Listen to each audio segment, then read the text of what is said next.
శుభాకాంక్షలు తెలియజేస్తా ఉన్నాను. ఆ శ్రీరాముని యొక్క సీతాదేవి యొక్క ఆశీస్సులు ఎల్లప్పుడూ ప్రజలపై ఉండాలని, వారు కోరిన కోరికలన్నీ కూడా తీరాలని, బలమైన శక్తి వారికి అందించాలని, ముఖ్యంగా జనధాన్యములు కలిగి కుబేంద్ర సమానమయ్యేలాగా ఆ స్వామివారి ఆశీస్సులు ఉండాలని, అలాగనే శ్రీ జగన్మోహన్ రెడ్డి గారు నాయకత్వం వర్ధిల్లాగా శ్రీరాముని యొక్క ఆశీస్సులు ఉండాలని, రామరాజ్యం అన్ని మళ్ళీ ఇంకో 20 సంవత్సరాలు జగన్మోహన్ రెడ్డి గారి ద్వారానే ఈ రాష్ట్రానికి జరగాలని చెప్పేసి మరీ కూడా ప్రార్థిస్తూ ఉన్నాము. ఈ యొక్క టెంపుల్ 41వ వార్డులో చాలా కష్టం మీద వాళ్ళు ఇక్కడ ఉండే సొసైటీ మెంబర్స్ అందరూ కూడా నిర్మాణం చేశారు.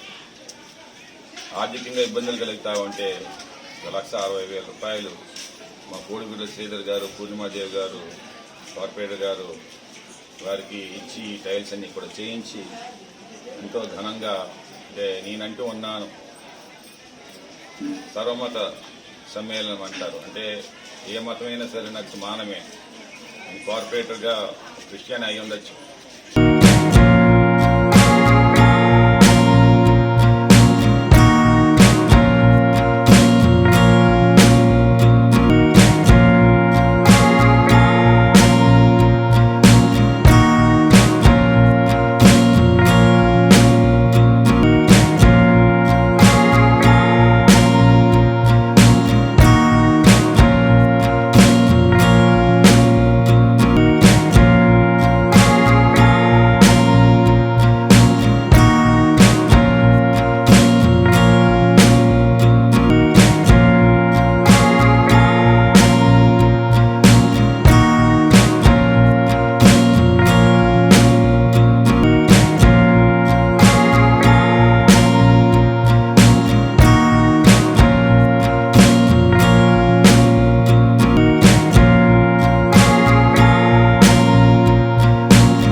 నమస్కారం అండి.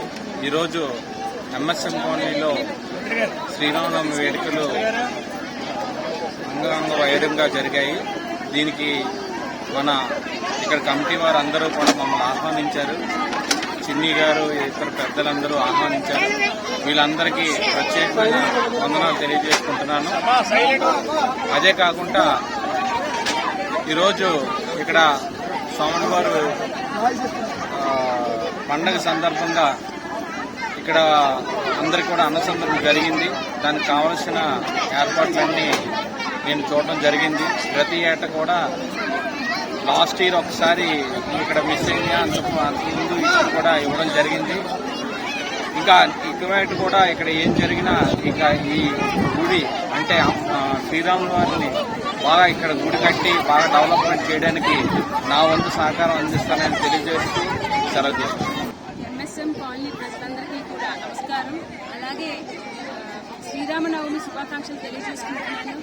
ప్రతి ఏడు కూడా ఇక్కడ ఎంతో బాగా పూజలు జరిపిస్తూ ఉంటారు కళ్యాణం. అలాగే ఇక్కడ ఈ కళ్యాణం సందర్భంగా అన్నసంతర్పణ పెట్టడం జరుగుతుంది.